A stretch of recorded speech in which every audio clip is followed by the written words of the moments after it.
Shalom rekan-rekan wanita bijak. Perkenalkan, nama saya Naroma. Usia saya 37 tahun dan saat ini saya berdomisili di Kota Manado, Sulawesi Utara. Saya sangat diberkati dengan sesi-sesi yang ada di modul 2 wanita bijak, dan yang paling berkesan buat saya, yang paling memberkati saya adalah sesi hidup dan mati dikuasai lidah. Nah, teman-teman, saya dikaruniai 2 orang anak. Anak yang pertama berusia 7 tahun dan yang kedua 5 tahun. Dan ternyata anak kedua saya yang berusia 5 tahun ini, Tuhan singkapkan dia memiliki kepahitan kepada saya. Dimana pada waktu anak ini di dalam kandungan, pada waktu dia usia 8 bulan, saya pernah menolak dia. Saya pernah meminta kepada Tuhan, Tuhan, anak pertama saya sudah perempuan. Boleh nggak kalau misalnya anak yang kedua ini saya minta anak laki-laki supaya sepasang. Tapi ketika umur 8 bulan saya USG, dokter mengatakan bahwa anak yang dalam kandungan saya ini adalah anak perempuan lagi. Nah, pada saat itu terus terang saya merasa kecewa karena doa saya mungkin berbeda dengan apa yang Tuhan kehendaki. Nah, pada saat itu saya secara nggak sadar saya berkata bahwa maaf nak, mama akan lebih sayang kakakmu daripada kamu. Seperti itu. Dan itu saya masih ingat.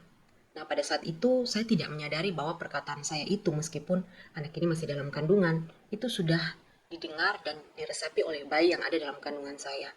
Dan setelah singkat cerita anak ini lahir, anak ini menjadi sosok yang keras ya. Ketika saya bicara dengan dia, dia cenderung suka melawan.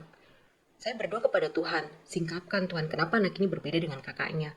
Dan ketika saya berdoa, Tuhan singkapkan bahwa anak ini memiliki kepahitan dengan saya, dengan kata-kata yang pernah saya ucapkan ketika dia dalam kandungan saya.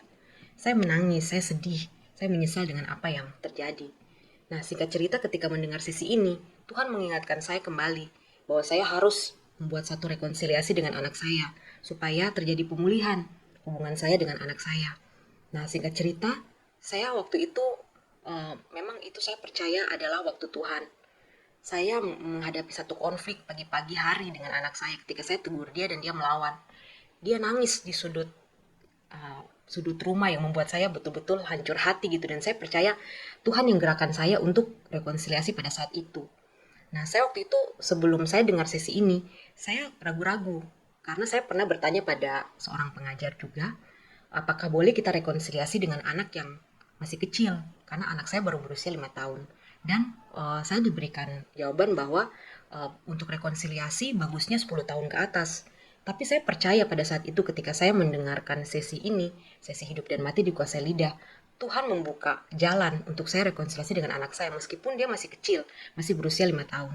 Dan pada saat itu, singkat cerita teman-teman, saya peluk anak saya karena saya sudah nggak tahan. Dia nangis, terus suami saya juga dekatin dia, dan pada saat itu Tuhan gerakan saya harus minta ampun kepada anak saya. Saya nangis, saya peluk anak saya dan saya berkata, Mami minta maaf. Mami sudah menolak kamu dalam kandungan. Dan pada saat itu tangisnya pecah sekeras-kerasnya. Dia seperti tahu, dia seperti sadar gitu dengan apa yang saya katakan, meskipun dia masih 5 tahun. Dan pada saat itu saya minta ampun dan saya katakan dengan uh, penuh keyakinan, saya katakan bahwa kamu adalah anak yang sangat berharga. Mami tidak pernah menolakmu. Kamu lebih berharga dari 7 anak laki-laki. Mami sangat mengasihimu. Kamu anak yang luar biasa. Kamu anak Tuhan. Semua saya katakan kepada anak saya. Dan saya langsung dengan suami bersama-sama bersepakat, ya, tumpang tangan pada anak saya. Kami putuskan semua roh-roh yang mengikat selama ini, ya luka batin, kepahitan, semua roh-roh yang membuat anak ini jadi keras, kami patahkan semua dan kami confess semua yang terbaik. Kami katakan itu turun untuk anak kami, semua berkat kami lepaskan untuk anak kami. Dan puji Tuhan teman-teman, ketika itu terjadi, hubungan saya dengan anak saya betul-betul mengalami perubahan.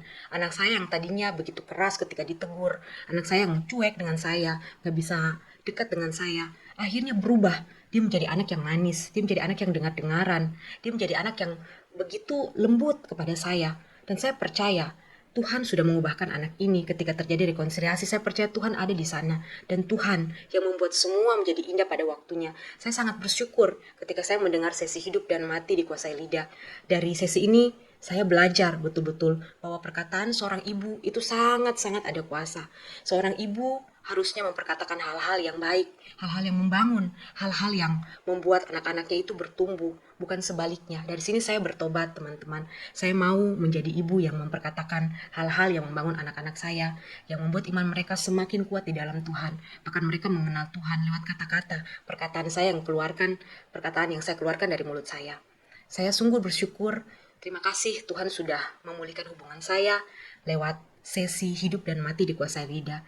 Saya sangat bersyukur, puji Tuhan. Terima kasih untuk sesi ini. Terima kasih untuk teman-teman semua yang terus menopang saya, teristimewa ketua kelompok, bahkan supervisor saya, Ibu Sisilia, yang selalu mensupport kami semua di dalam kelompok kecil. Dan saya percaya kesaksian ini kiranya memberkati kita semua sehingga kita menjadi ibu-ibu yang memperkatakan hal-hal yang baik untuk anak-anak kita, karena mulut kita terdapat kuasa hidup mati dikuasai oleh lidah kita. Puji Tuhan, terima kasih.